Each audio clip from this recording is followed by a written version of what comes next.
Hi guys, வணக்கம், வந்தனம், நமஸ்கார். Welcome to அம்மாச்சி வித் பேரன். நம்ம இன்றைக்கி என்ன வீடியோ பார்க்க போகிறோன்னா, நேற்று வச்ச பழைய கறி குழம்பு இருந்துச்சு. அந்த கறி குழம்பு ஆல்ட்ரேட் பண்ணி இன்றைக்கி தோசை, இட்லி, சாப்பாட்டுக்கு எப்படி சாப்பிட்றதுன்னு பார்க்கலாம். இது மூணுக்குமே செட் ஆகும். நீங்கள் வந்து பழைய கறி குழம்புல கறி இல்லைன்னு சொல்லிட்டு அந்த குழம்பு எடுத்து ஊற்றுறீங்க. நான் சொல்கிற மாதிரி செஞ்சு பாருங்கள், எல்லோரும் விரும்பி சாப்பிடுவாங்க. அதுக்கு வந்து 2 கத்திரிக்காய், 2 உருளைக்கிழங்கு எடுத்துகிட்டு உங்களுக்கு தேவைக்கேற்ப முருங்கைக்காய் கூட போடலாம். இது சூப்பராக இருக்கும். தேவையான சின்ன சின்ன கத்திரிக்காயை எடுத்துக்கோங்க. நான் கட் பண்ண மாதிரி கட் பண்ணி, இல்லை உங்களுக்கு ஏற்ற மாதிரி கட் பண்ணிக்காங்க.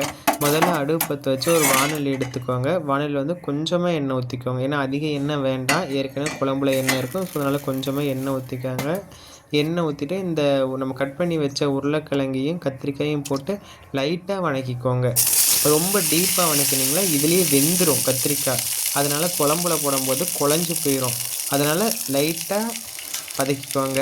இப்போ நான் வந்து எடுத்து வதக்க போகிறேன், பாருங்கள்.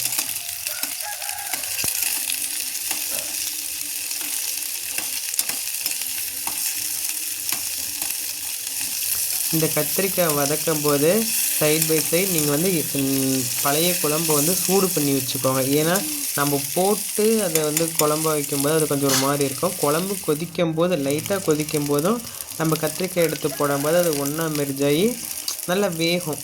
அதனால் சொல்கிறேன். ஏன்னா நீங்கள் போட்டுங்கும்போது அது அடி பிடிக்கிற மாதிரி இருக்கும். ஏற்கனவே வந்து நீங்கள் எப்படி குழம்பு வைப்பீங்கன்னு தெரியாது. எங்கள் வீட்டில் வந்து குழம்பு கொஞ்சம் கெட்டியாக தான் இருக்கும். அதனால் சொல்கிறேன்.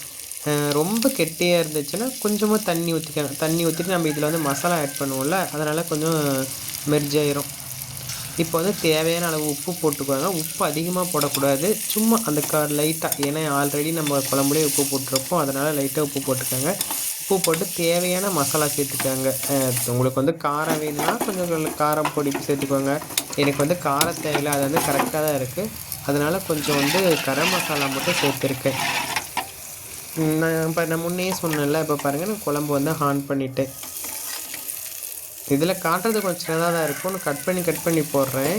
அதனால் வந்து சீக்கிரம் செஞ்ச மாதிரி தான் இருக்கும்.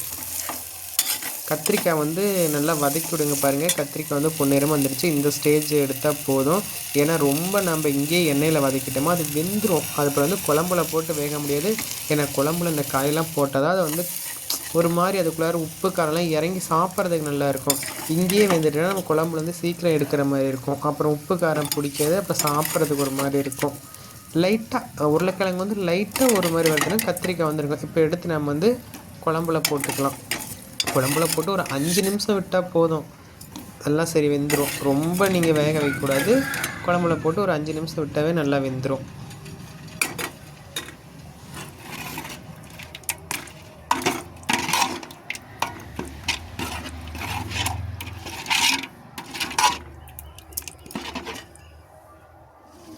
குழம்புல போட்டு நல்லா கிண்டிக்காங்க. இப்போ பாருங்கள், எங்கள் வீட்டில் வச்ச குழம்பே வந்து ரொம்ப கெட்டியாக இருக்குது. இதுக்கு வந்து நான் கொஞ்சம் லைட்டாக தண்ணி ஊற்ற தான் போகிறேன். ஏன்னா ரொம்ப கெட்டியமாக இருக்குது. தண்ணி ஊற்றி தேவையான உப்பு கொஞ்சம் கரம் மசாலாலாம் போட்டு சேர்த்து நான் கொதிக்க விட்டுட்டேன். இப்போ பாருங்கள், குழம்பு நல்லா கொதிக்குது. காய் வந்து வெந்துருச்சு. இனிமேல் அவ்வளோதான்.